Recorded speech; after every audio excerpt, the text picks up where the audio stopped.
Welcome to Mastering Life's Adventures, an educational podcast about tapping into your true self, the soul, your soul, the substance of your life, to discover what life's ups and downs are really about, and how to have a greater sense of purpose, peace, joy, and fulfillment. I am Dr. Judith Holder, your host, coach-psychologist, fellow seeker who enjoys diving into the connections between spirituality, psychology, wellness, and your everyday life's adventures. All preparing and polishing you like the facets of a magnificent diamond to be your best self. If you're craving more from your life, you are in the right place. Come, let's journey together and transforming what you know into who you really are. Mastering Life's Adventures begins now. Hi, I'm back to talk about humility and divinity as the next key, simple keys to soul growth. This is a series that I'm doing. And I was thinking about this in terms of humility and divinity. And it's to take off a little bit of an episode I did earlier this year, which was episode focused on the secrets of a humble heart. And in that episode, which I invite you to go back and listen to, it really focused on the flip side of a humble heart. And I talked about 4 types of qualities or quality states of the heart that one would need to know about that gets us away from a humble heart. And also talked about the heart of Jesus and the importance of having those qualities. I really do suggest go back and listen to that, because what we're going to be talking about today is really focused around this whole quality of humility in divinity. And what I was giving some thoughts about was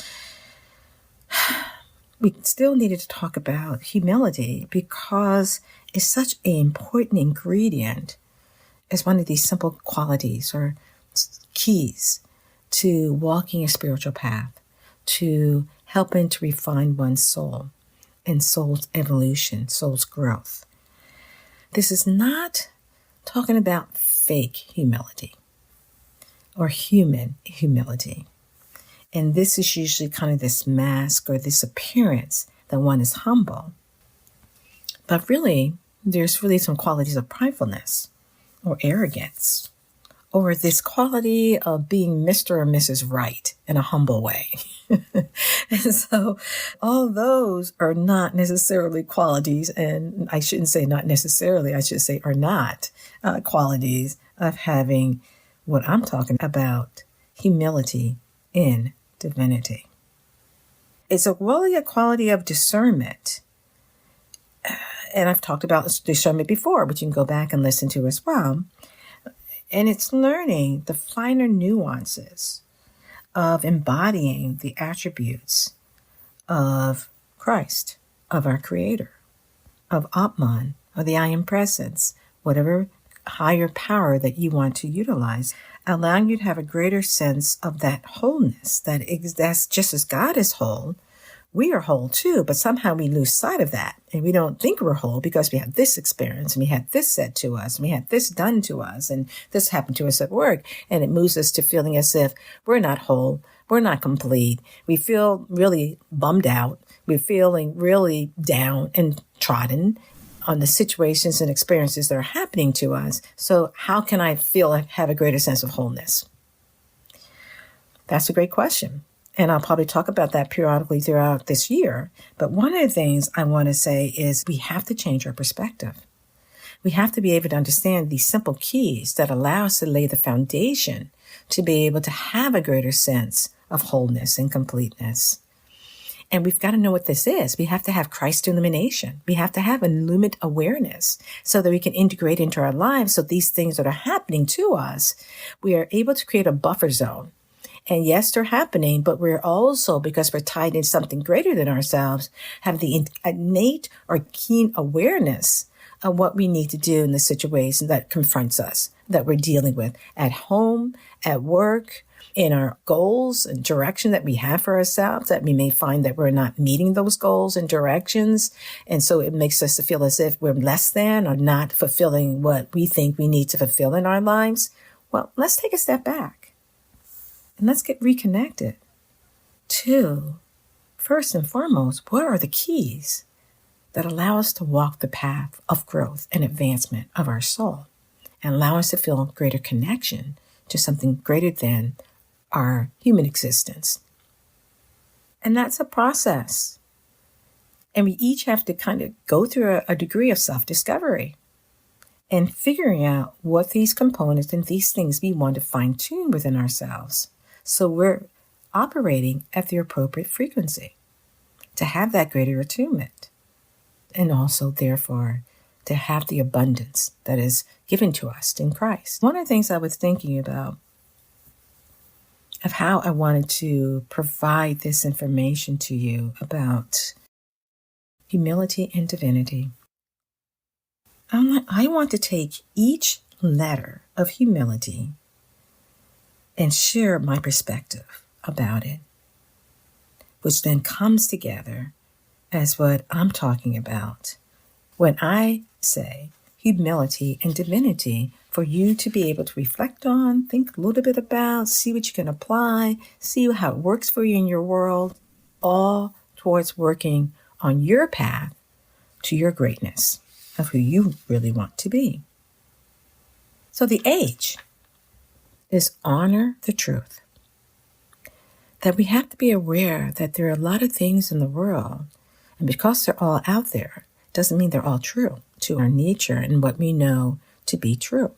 What we've studied in the Bible, we studied through reflections of various works, or that we had as internal promptings that allow us to walk that path of truth. But part of that divinity aspect is we've got to ask God to show us the truth. We have to ask God to show us the error in our thinking and in our, which I'll talk about in a minute, in our thinking or in the experiences and the day-to-day activities that we do have. How much do you really ask, what's the truth here? What's the truth?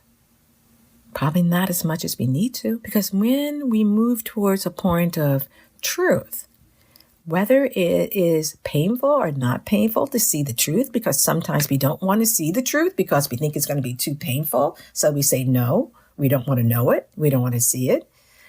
But that's not the best approach if you're walking a spiritual path. That's not the best way of perspective taking. If you really want to be making progress, your soul making progress on the path. What occurs with truth is it's an awareness that our gut may say, there's something off about this, what this person's telling me, or there's something off about this situation that's just happened to me. And we have to take time to reflect and think about what's going on here. What is it that I need to see that I'm not seeing? What is it that I need to look at from a different perspective that I haven't thought about? And what is it that I need to ask others about that gives me more informed information? But ultimately, you're doing it from the lens of asking your higher self, your Christ, the Christ within you, the Buddhic self, the I am presence. What is it that I need to do? And then sometimes people come in our worlds. Sometimes situations come up that we, with the right person, at the right time, that gives us some keys of information that we need to know. And we get further and further in understanding the truth. But we have to want to know the truth. And as my mom would always say, and if you know the truth will set you free. And what will it set you free from? Ignorance of the laws that exist in the universe. So we want to be able to look at what are these laws that exist in the universe, which I did a podcast in 2022 about looking at these core laws, that the laws of cause and effect. The law of whatever you send out will eventually come back to you. Even though you may have forgot what you sent out, but it's a law. It's universal. It will come back to you in some way. You want to always make sure you're sending out things and thoughts and feelings that you don't mind coming back to you in some fashion or some form. H is honor the truth and be a seeker of the truth. The U is understanding the vastness of your heart, that there is a secret chamber within your heart that you can be able to visualize and you can go into. And I talked a little bit about this in the humble heart episode, but you can go into and be able to just sit in the awareness that God's immensity and graciousness, and let it flow around you and through you in order for you to have a greater understanding and perception of who you really are, which I say is your soul, the substance of your life, the substance of who you really are. And being settled into that and not allowing yourself to fall asleep to that awareness that you're tied to something greater than yourself. Your soul is tied to something greater than itself. You have to be willing to understand that in our being, there are secret chambers that exist. They're there, and they're not going to be revealing themselves to you if you're always too busy, too active, too wanting to be competitive and competing against other individuals, because your attention is so much drawn externally to yourself that you create this gap. So you never get into the inroads to understand your core self. And that's where quiet time is. And that's where reflective time is. That is, I did a couple of meditations and reflections last year and this year on personal responsibility. How do you just get more into figuring out you and understand the qualities of what I'm talking about today, which is divine humility. How do we ask our inner self and sit with that? Have a little place that we visualize, that we go into in ourselves.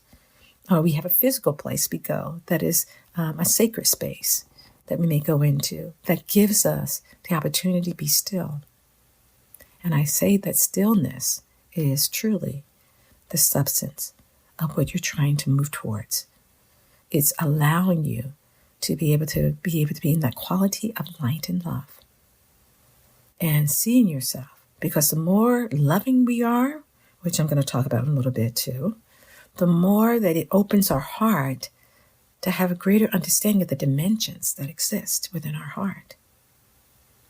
So that's a different type of understanding than what the world talks about, understanding yourself, which that has its place. But I'm talking about from the point of divinity, the point of you walking your spiritual path. Now, the M is what I talk about or I think about as mind thoughts.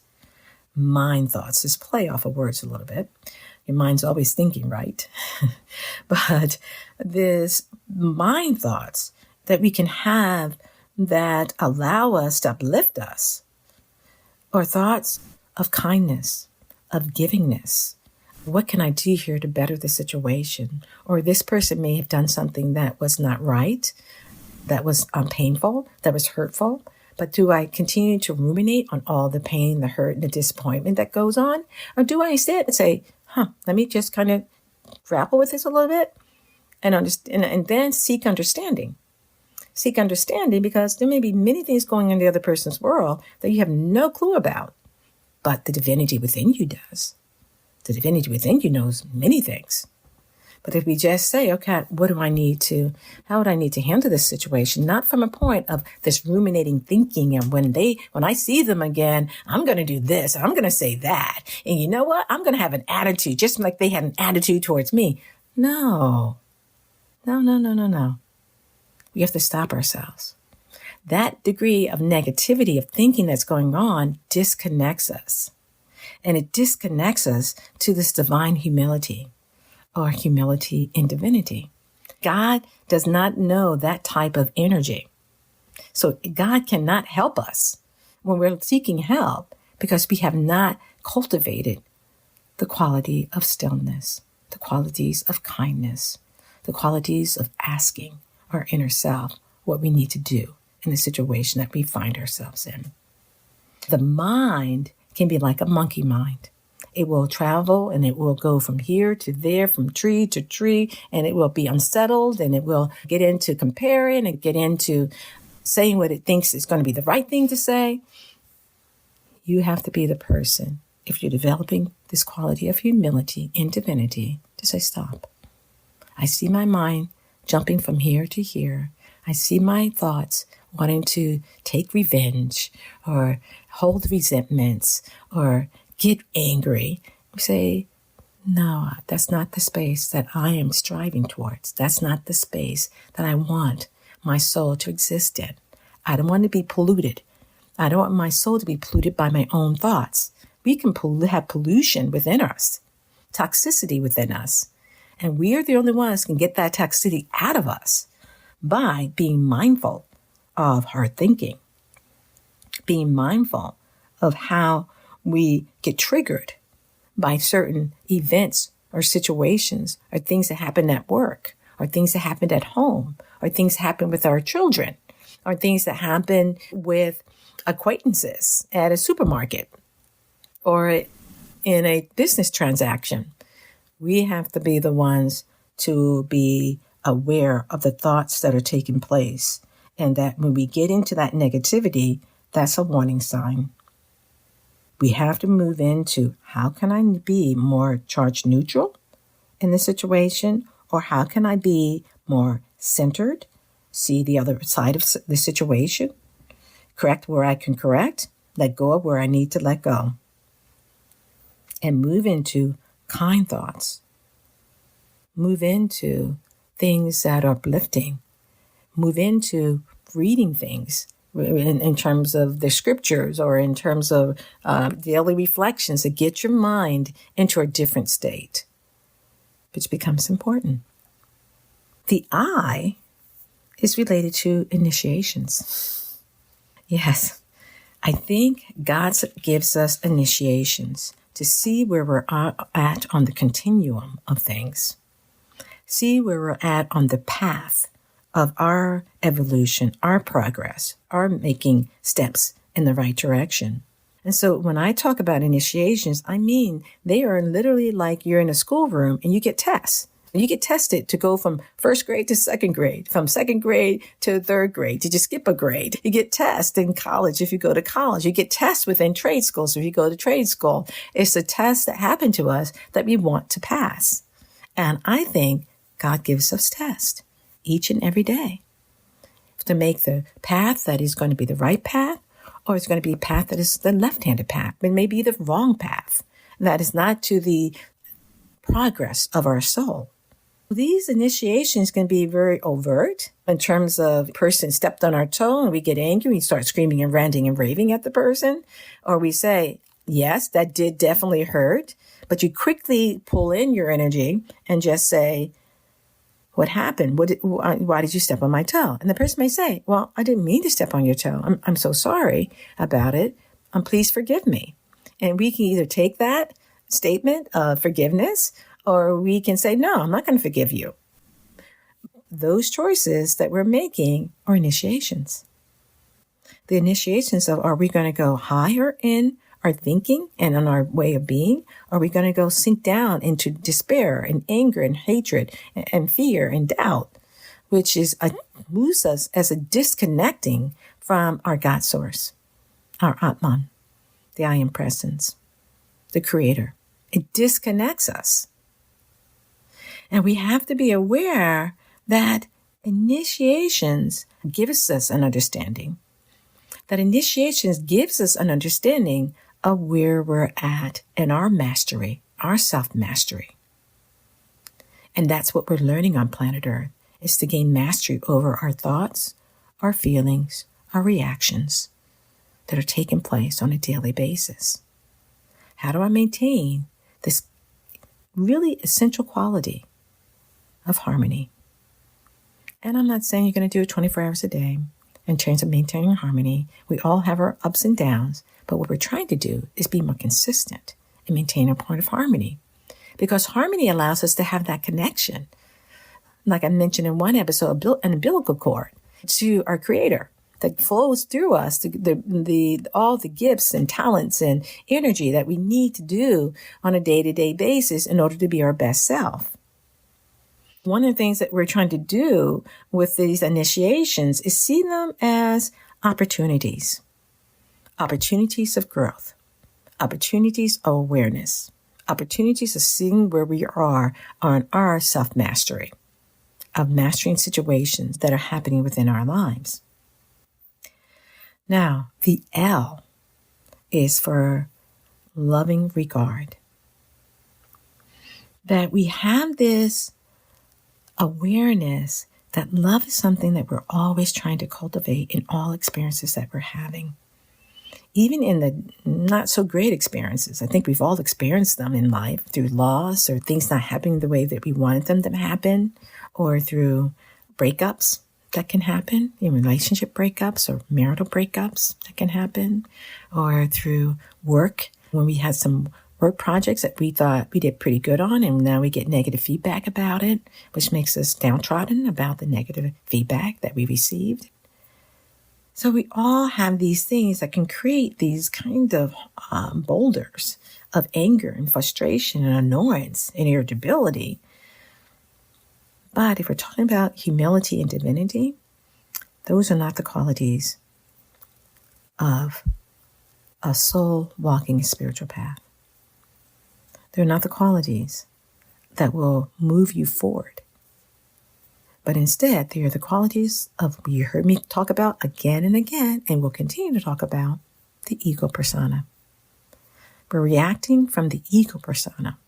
It's the energy going out, the mask, the appearances that are going on around us and that we're showing. And we're saying, no, that I want to be true to myself and true to what I know and my path, my spiritual path, and learning what that spiritual path is if you're not sure what it is.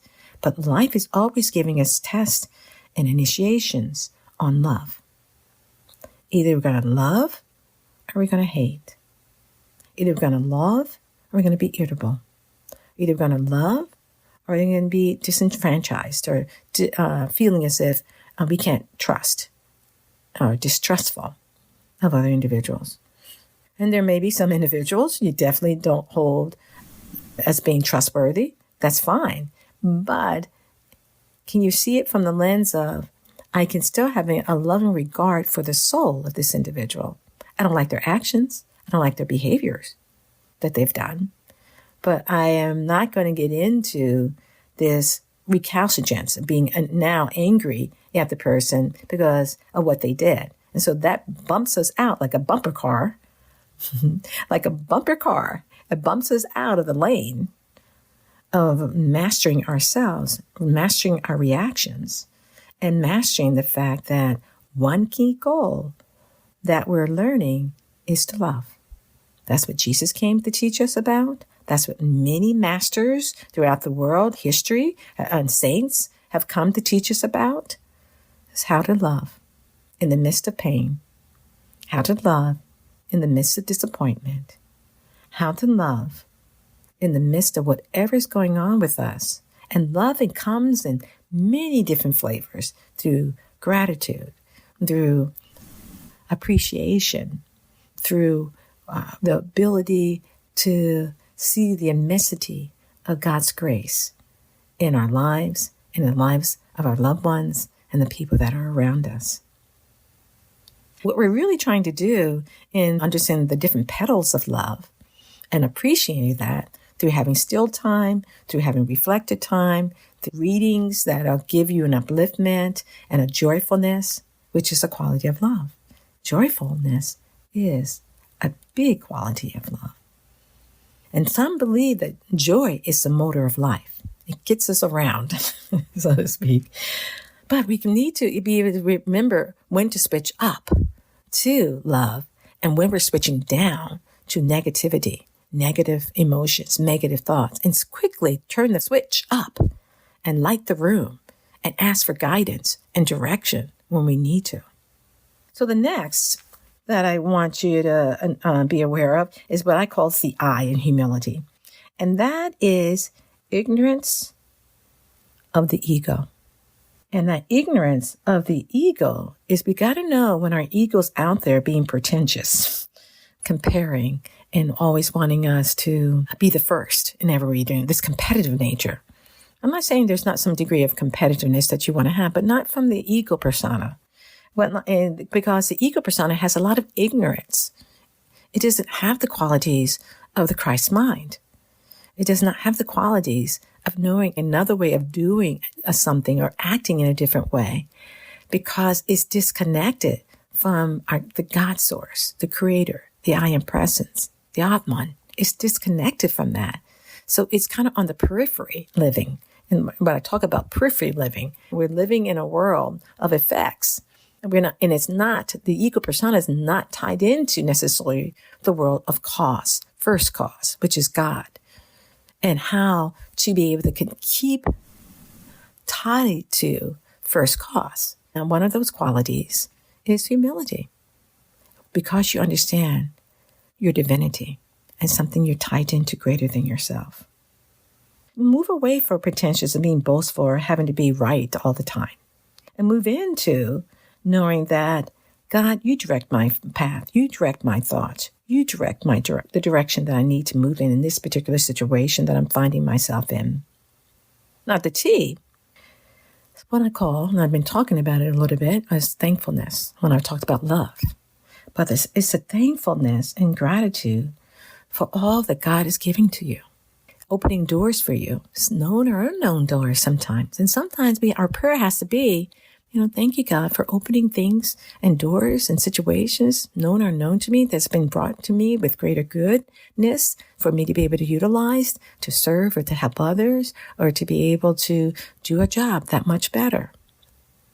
And when we think about thankfulness, it lifts the heart. Just as gratitude, and like I said before, joy, it lifts the heart. And when our heart is lifted up, it's lighter. And that lightness is the light of the Christ. It's the light of our God. It's the light of our Creator, giving us a greater sense. It also changes the vibration. It's a higher vibration that we want to exist at, a higher frequency of energy that we want to exist at. So then we can give gratitude and all glory to the accomplishments that we do have in our lives, and achievements that we have, and even the feedback that comes our way. That maybe that feedback was like, ouch, that was kind of harsh. Why did you say it that way? But you take a step back from that and just say, what is the kernel of truth in the situation? Let me take that. Let me kind of push away the rest. And if there's something I need to say to correct a situation, I shall do so. Because there's humility. There's a willingness to look for, again, circling back to the truth about the situation, and not get into the mind of grumpiness or negativity, but instead, you're just being thankful for what's coming your way. And again, it doesn't mean that you're not correcting. Some things that come your way might not be right to come your way at all. And it may have to go to someone else and not you. So we have to be discerning, certainly. Because ultimately what we're doing and trying to be attuned to the fact of is the why. And the why of humility is yearning of the soul for the highest connection. The yearning of your soul, this yearning that we have, like we may eat something and we say, no, that's not it. We may have a dessert and we say, no, that's not it. We may have some chips. We may say, no, that's not it either. There's something that I'm looking for. It's just not filling me. There is the yearning of the soul, the substance of your life that's always wanting for you to pay attention to your soul and what the soul is needing in this moment.